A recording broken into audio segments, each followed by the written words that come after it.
This is Unit 2, Lesson 8, Similar Triangles. And this is Activity 2, Making Pasta Angles and Triangles.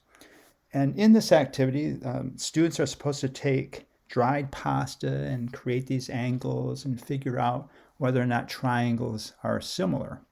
And so I made this little video within this video to show you guys how to use Docere for this activity rather than handing out pasta. And so the beginning of this just shows you how to import images into Docere and import a protractor into Docere to be able to use to measure these angles. So let's watch the little video first. This is Lesson 8, Activity 2, Making Pasta Angles and Triangles. In this activity, students are given dried pasta, and they're to use these angles to lay the pasta on top of these angles and begin to come to an understanding of how many congruent angles do you need to have similar triangles. So for example, if you have two different triangles with just a single angle that's congruent, can you say that those two triangles are similar? What if you have two angles that are congruent? Is that enough to then say that the two triangles are similar? And what about three angles that are congruent? Is that enough to say that the two triangles are similar? So in this activity, they're going to have to measure some angles, and they're going to have to move these angles around. So rather than use pasta, I wanted to come up with a way to use Docere to do this activity either as a distance learning activity or actually in class using iPads rather than getting out pasta and handing that out. So there are 4 sets of angles in this activity. So there's angles A, B, and C, and this is set 1. Set 2, A, B, and C. Set 3, A, B, and C. And set 4, A, B, and C. So let me demonstrate first how to import these angles. So all these angles and the protractor are available to you at the link below this video. It's in my Google Drive. So let me just demonstrate how to import the angles and the protractor into Docere, and then students can go ahead and use these images to go through the activity. So what you need to do is go to Google Drive and get there any way you can and press on the link, and that'll take you to Google Drive. I have that right here. And so if you press on the link, it'll take you to this page. And here are all the angles. There's the protractor, and you're going to need that blue line to do what part of the activity. So let's just take one of these angles and measure find out how many degrees it is. Now, each of the angles, it tells you how many degrees it is, but let's just check that using the protractor. So I'm going to choose angle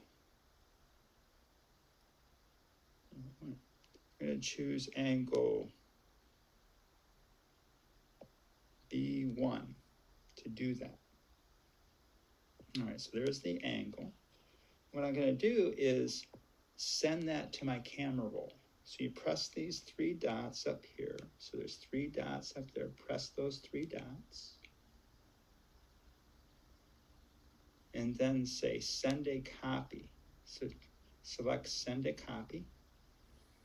And then down here say select save image. That's going to go to your camera roll. So that image is now in my camera roll. I'm going to do the same thing with the protractor. So I'm going to select the protractor. Now notice that now it's on a black background. This is because the protractor, most of the background has been removed, so that when you use it in Docere, you can actually see through the protractor. It's like making the protractor transparent. All right, so I'm going to press these 3 dots up here. I'm going to select send a copy, and I'm going to send that copy to my camera roll. So now I have both the protractor and the angle in my camera roll. So now I'm going to go to Doceri,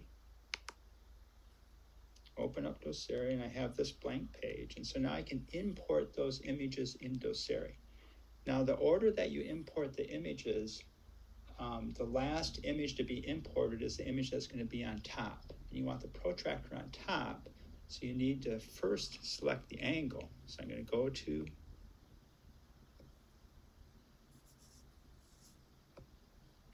my camera roll. And here are the two images that I sent to my camera roll. I'm going to select the angle first. And just make that a little bit smaller and kind of move that over. So that angle now is in Doceri. And now I'm going to also select the protractor. And this is now in Doceri. So notice that you can see through the protractor and you can use it. I'm going to actually change I'm going to change the background because I want you to see that the protractor is transparent. So I'm going to change the background color. I'm going to go up here, select, make that selection, and that hatched design in the back means it's the background. So I'm going to change the background to, let's use this green color right here. All right, so now you can see, you cannot see through the angle. That has a background to it. But the protractor, most of the background's been removed, so you can see through it.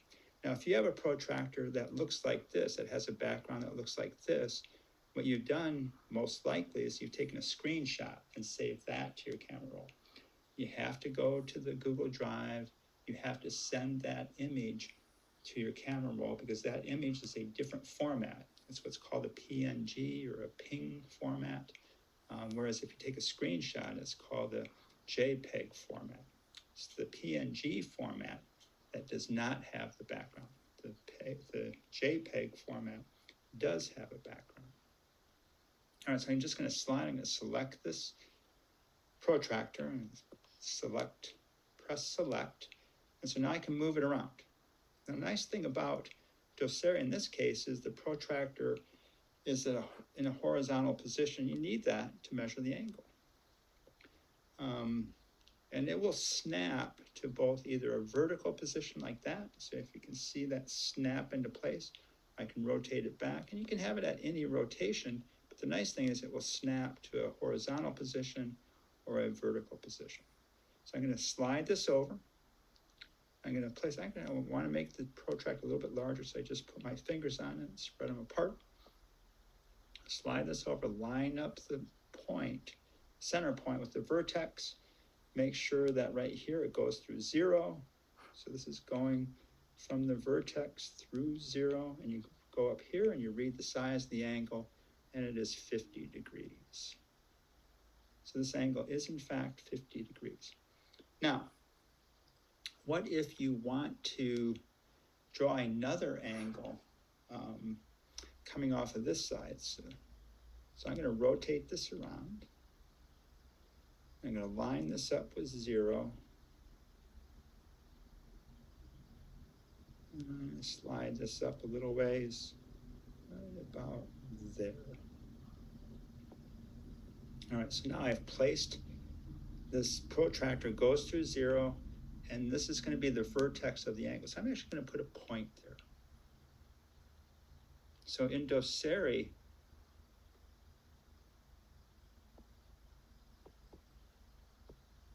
lines will snap to points. So if I put a point there and then I'm going to draw a line, the line will snap to it. So I'm going to put a point right there. And I'm a little bit off. I'm a little bit above the line, but that's okay. It won't make that much of a difference. And so now if I read from 0 and I read around, I'm going to draw a 90-degree angle. So here's 90 degrees. And I'm going to put a point right at 90 degrees. Zoom in. I'm going to put a point right there. Just a little bit there. That's a little bit better. All right, so now I can draw that side of the angle. And so the line, so if I draw a line, it will snap to that point. So I don't know if you can see it snap there like that. I'll get rid of those. But if I just place my finger or my stylus right on the point. It has snapped to that point. And now when I get over here, notice when I get close to that point, it will snap to it, right now. All right, so now I can get rid of the protractor. Actually, I just move the protractor out of the way. So select it, slide it out of the way, and then twist it around. All right, so now I have a 50-degree angle and a 90-degree angle. So this angle right here is 90 degrees. Well, if that's true, this is a 90-degree angle. If that's true, then this triangle, whoops, select that, move it out of the way a little bit. This triangle, I'm going to extend this side down just a little bit more, about like that. So this triangle that's been formed, what's the size of this angle down here?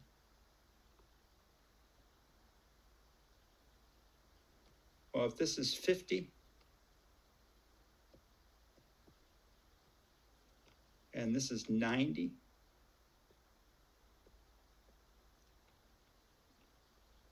then 90 plus 50 is 140 degrees. So this angle, remember the sum of the angles of a triangle have to equal 180 degrees. That makes this angle has to be 40 degrees. And so all I'm doing right now is just trying to give you an idea of how to use Docere protractors, draw angles, import things into Docere, stuff like that. So, and take my protractor, I'm going to measure that angle. So I just have to select it, slide it down here, put the point, the center point right on the vertex, make sure that it aligns with 0 over here. And I just have to read up. So this is 10, 20, 30. So it is in fact 40 degrees. It has to be 40 degrees. And so this is 40-degree angle, so we have shown that. All right, so a little demonstration of how to use the protractor, how to import angles, how to measure angles. And so now we can go ahead and do the activity. And what you are going to do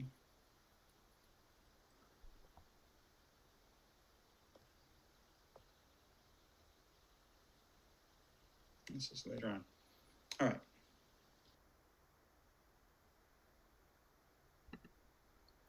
All right, so now that students know how to import images and use the protractor, I would have them practice a little bit. So import these 3 images, whatever set of angles you want to work with, and the protractor, and move the protractor around and measure these angles. The nice thing is that this is horizontal. You just have to place the center point on the vertex each time. So the angles that you're all measuring, the leg of the side of the angle here is horizontal, so it's easy to move that protractor into place. So check the measurement of the angles. You have another set 2, set 3, and set 4. So once students have practiced that a little bit, know how to use the protractor, know how to move the angles around a little bit, then they can start the activity. And the first part of this activity is to take angle A, import it into Docere. And so I would have, if it's a single student doing this at a distance, I would have them import one angle into Docere that's the same angle actually, but make that angle a larger size. Now the angle is the same size, but the image is larger. And then another one where the image is smaller. And again, that angle is still 50 degrees. It doesn't change size. It's just the image has changed size. And so now they're going to create a number of triangles. And so if I place a bunch of points along the side here and a bunch of points down here, I can connect them in Docere. So I just snap these lines to different points, which is exactly what I did. So I just made a bunch of different triangles by snapping the line at different places. And then at the same time, if it's another student or if it's the same student going to the smaller sized image, I'm going to do the same thing. So snap a bunch of lines, make a bunch of triangles. So now you can see that you can make an infinite number of triangles with an angle of 50 degrees. And so the question is, will you have similar triangles? Well, the answer to that's pretty easy. No, you will not, unless in one case you will have similar triangles. It might even be congruent triangles. And that is if for both sized angles, both sized images, you import or you create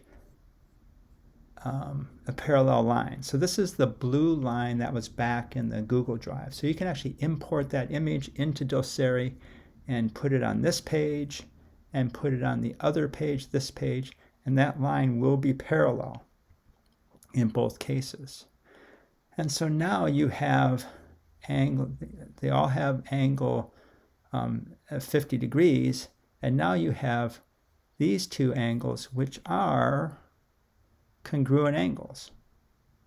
So I'm going to just take the larger image and draw this pink triangle. So make that triangle pink. And I'm going to make the smaller image blue. And I'm going to copy that smaller image into the page with the pink triangle, the larger image. And slide it over, and you start to see that this angle here is the 50-degree angle. We know that's true already. But this angle up here, so now you're going to slide it into position. That's a translation. You're going to see that the larger angle is a dilation of this smaller triangle. And that's the definition of similar images, is that if you can translate through a rigid transformation, in this case a translation, if I can move it into place, and then I can dilate it to match the other image, those images are similar. So I moved it into place, and now notice you have a set of parallel lines and you have a transversal. This side right here is transversing these two parallel lines. And we know from previous lesson that, and this line down here is transversing these two lines as well. So we know from a previous lesson that these two angles are congruent, because I can take this angle here, or I can take this angle here, and I can translate it down on top of the other angle. Do the same thing. Oh, actually, I measured it. Sorry, I measured it. It's 85 degrees. And just to prove that these two angles are congruent, I slid the protractor down and measured this angle. You can see right here that this angle is also 85 degrees. So again, remember, you have to put the vertex at the center point. Go back, put the vertex at the center point, measure the angle, put the vertex at the center point, measure the angle. They are both 85 degrees. They have to be 85 degrees. Similar figures, translate this. This is what we had before, where you have parallel lines with a transversal. And up above, so what is the angle up here? Well, if it's 50 degrees and it's 85 degrees, that is equal to 135 degrees. And you have to get to 180 degrees. That means that this angle has to be 45 degrees. So what I did is I took the protractor, I rotated it around, I lined up the vertex with that center point right there, I lined up this side with 0, and you measure this angle, and this angle is in fact 45 degrees. So all three angles add to 180 degrees, and this angle also is 45 degrees. Now I didn't move, or did I? No, I didn't move the protractor down, but I just relied on the translation of that angle. So you have parallel lines, you have a transversal, so you can translate the angles. Those angles aren't changing size. They are still the same, and you can exactly cover this angle. So that means that that angle is 45 degrees. All right, there's the parallel line. So you can use that. All right, so that tells you that if you have just a single angle, and you can't say whether or not two triangles that have one angle that's congruent are similar. You have to add to that a parallel line, which is going to then make these other two angles similar for each triangle. Right? And one of the other two angles are congruent for each triangle. All right, so after you've done that, the next part of this activity is to take the three angles in each set and make triangles. So this is set 1. So if I take one angle, a second angle, and a third angle, and I rotate them around and line them up, then I can make this triangle, and I'm going to color that in pink. So I can make this triangle. Now, what if I did that again, but I just changed the distance? If I made it smaller and moved this closer, line it up still, and that's what I did here. I just moved this angle closer. I probably made this a little bit smaller. You have to play around with it a little bit to get everything to line up. But then if I copy that and make that pink, you're going to see that these are similar triangles. And they have to be similar triangles because they all have congruent angles. So the angles are congruent. The sides differ, and the sides are going to be related by a scale factor. All right, now you can turn the angles. You can put them in any orientation that you want and create another triangle.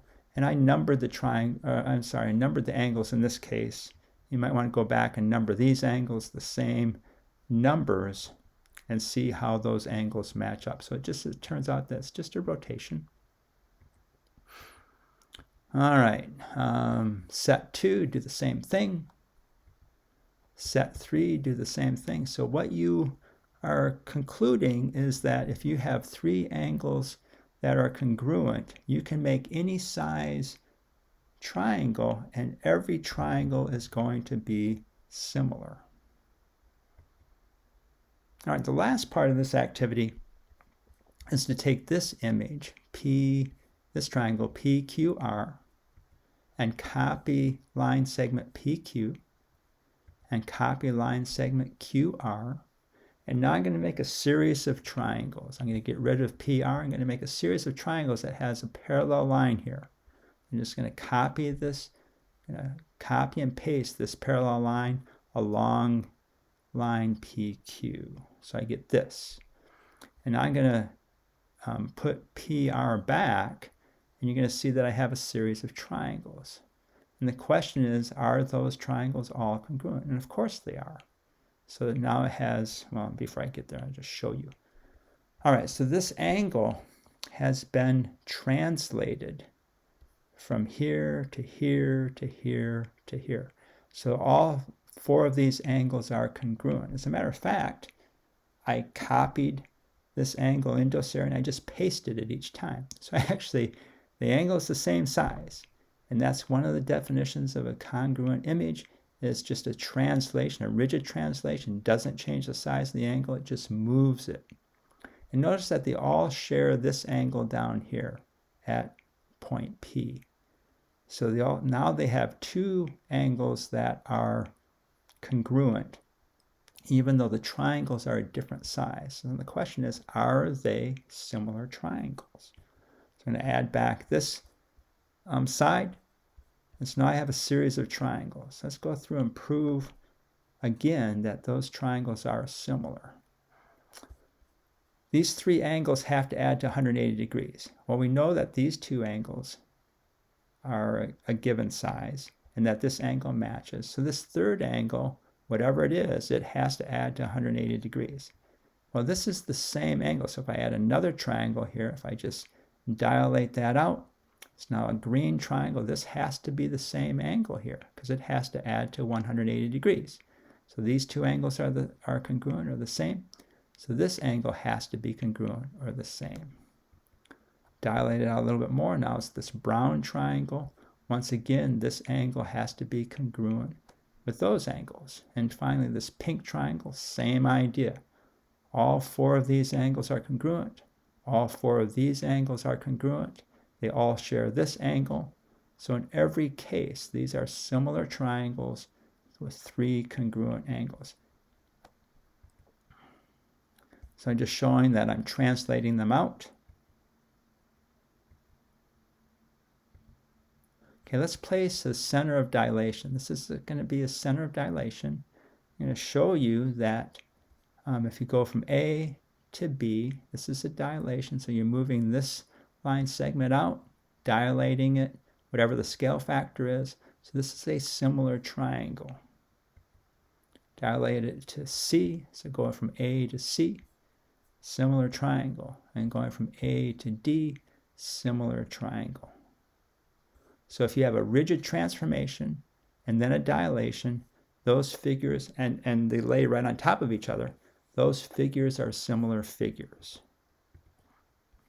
So in conclusion, you only need two angles, one angle here and this angle, and the same angle here and a congruent angle to have similar triangles. It forces this angle up here to be, to add to 180 degrees. And so this angle, it has to be the same. So these triangles have to be similar. So it's forcing the issue is that these two angles are the same. So the third angle has to add to 180 degrees. So that third angle also has to be the same. In the previous activity where you took the three angles and you moved them around and you formed triangles, you found that those triangles were all similar. And this is basically as doing the same thing. Three angles, you're moving them around and finding that these triangles are all similar. Activity 2, making pasta angles and triangles, although we're doing it in Docere.